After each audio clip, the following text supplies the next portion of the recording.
Ipiranga, bem pertinho do Museu do Ipiranga. Mas nós tivemos uma má notícia, está em reforma e vai demorar muitos meses para ficar pronto. Mas não tem problema, a gente vai contar a história sobre um rei que achava que ele era muito bom. Tão bom que ele não precisava de Deus. E sabe o que aconteceu com ele? Esse museu aqui tá em reforma, tá feio, mas por dentro ele é muito lindo. A gente pode até mostrar algumas fotos aí para você ver. Se você mora em São Paulo, não perca a oportunidade de vir um dia aqui visitar o Museu do Ipiranga, mas só quando terminar a reforma. E se você não mora aqui em São Paulo, um dia quando vier para cá, dá uma olhadinha como é bonito. Lindas essas fotos do museu por dentro, não é? Sabe, eu fico imaginando como era o palácio e o reino de Nabucodonosor. Devia ser muito maravilhoso mesmo. Mas, infelizmente, esse rei deixou o orgulho entrar no coração dele.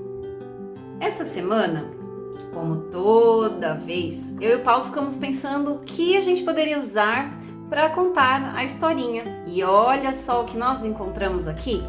Uma bolsinha com várias coisas para fazer a unha, para cortar a unha, lixar.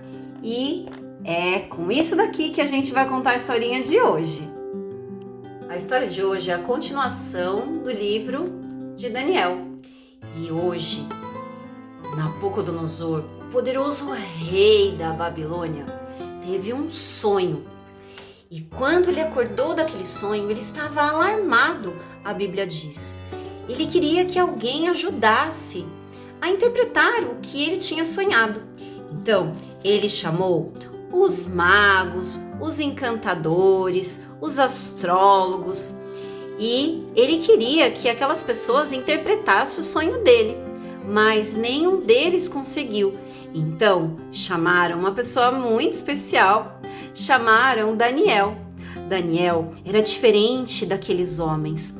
Daniel, ele tinha algo especial, porque ele acreditava no Deus Altíssimo. Então, o rei disse: Daniel, na verdade, a Bíblia conta que o rei Nabucodonosor chamou Daniel de outro nome. Qual o nome que o rei chamou Daniel? Dá uma olhadinha lá no capítulo 4 de Daniel para você ver qual era o nome de Daniel lá na Babilônia. Então, o rei começou a contar para Daniel qual era o sonho que ele teve. E agora nós vamos também ouvir o sonho dele. Daniel, eu sonhei com uma árvore enorme, que o seu topo tocava o céu.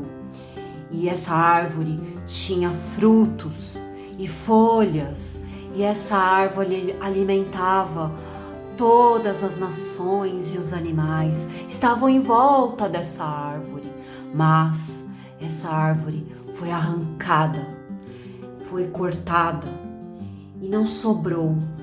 Só o que eu vi foi um toco que sobrou dessa árvore. Então eu escutei: deixem o toco e as suas raízes presos com ferro e bronze. Fique ele no chão, em meio à relva do campo. Ele será molhado com o orvalho do céu, e com os animais comerá a grama da terra. A mente humana lhe será tirada, e ele será como um animal, até que se passem 7 tempos. Quando o rei terminou de contar o sonho, a Bíblia diz que Daniel ficou estarrecido. Você sabe o que é uma pessoa estarrecida? Pergunte para alguém aí na sua casa o que é uma pessoa estarrecida. Então, o rei percebeu que tinha alguma coisa estranha. Talvez a interpretação daquele sonho não fosse algo muito bom. E o rei disse: Daniel, não se assuste com a interpretação do sonho. Me conte, por favor. Então, Daniel começou a contar qual era a interpretação daquele sonho. Ele disse: meu senhor, quem dera o sonho só se aplicasse aos teus inimigos e o seu significado somente aos seus adversários. A árvore que viste, que cresceu e ficou enorme, cuja copa encostava no céu, visível em toda a terra, com belas folhas e muitos frutos, na qual havia alimento para todos, abrigo para os animais do campo e morada para as aves do céu nos seus galhos. Esta árvore és tu, ó rei. Tu te tornaste grande e poderoso, pois a tua grandeza cresceu até alcançar o céu, e o teu domínio se estende até os confins da terra. E o rei estava ali, só ouvindo. Então Daniel continuou, mas a próxima parte da história, da interpretação, não foi algo muito bom, não. Ele disse assim: olha, quando você ouviu, derrubem a árvore e destruam-na, mas deixem o toco e as suas raízes presos com ferro e bronze. Fique ele no chão em meio à relva do campo. Ele será molhado com o orvalho do céu e viverá com os animais selvagens, até que se passem 7 tempos. Esta é a interpretação. Tu, ó rei, serás expulso do meio dos homens e viverás com os animais selvagens. Comerás capim como os bois e te molharás com o orvalho do céu. Passarão 7 tempos, até que admitas que o Altíssimo domina sobre os reinos dos homens e os dá a quem quer.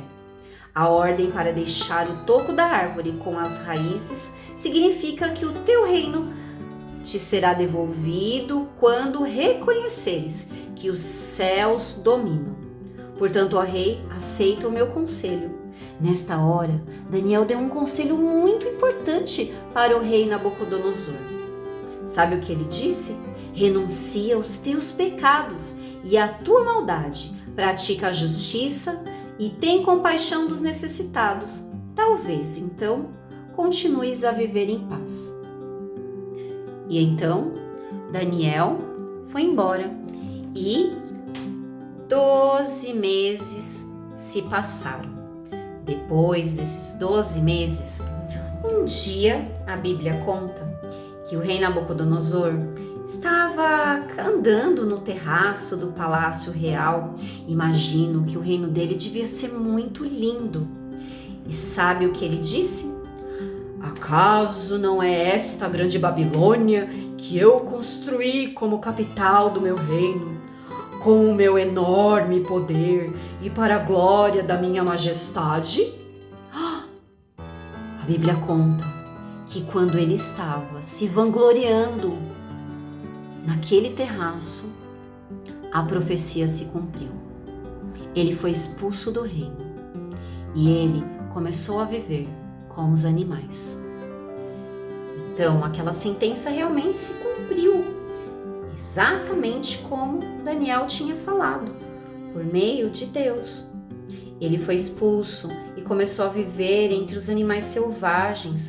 Ele comia capim como os bois. E olha só que coisa estranha, o seu corpo era molhado com o orvalho do céu, até que os seus cabelos e pelos cresceram como as penas da águia e as suas unhas como as garras das aves do céu. Mas, ao final daquele período, Nabucodonosor levantou os olhos ao céu e percebeu que o seu entendimento tinha voltado.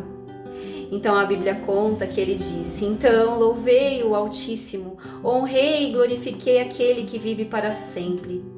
E, naquele momento, ele estabeleceu o seu domínio sobre o reinado novamente. E então, o seu entendimento voltou, ele recuperou a honra, a majestade e a glória do seu reino. E os conselheiros e os nobres começaram a procurar ele novamente. A Bíblia conta que o reino dele foi ainda maior do que antes, bem maior. Aqui a gente tá perto de um museu que é bonito, mas eu imagino palácios, castelos, e fico imaginando como devia ser maravilhoso o lugar que Nabucodonosor morava. Sabe, todas as riquezas deste mundo, os castelos mais maravilhosos, com todo o ouro, não se compara à beleza de toda a criação de Deus. Daniel recebeu a interpretação do sonho de Nabucodonosor e exatamente como ele disse para o rei, as coisas aconteceram. Sabe por quê? Porque Deus é perfeito. Tudo o que ele diz acontece.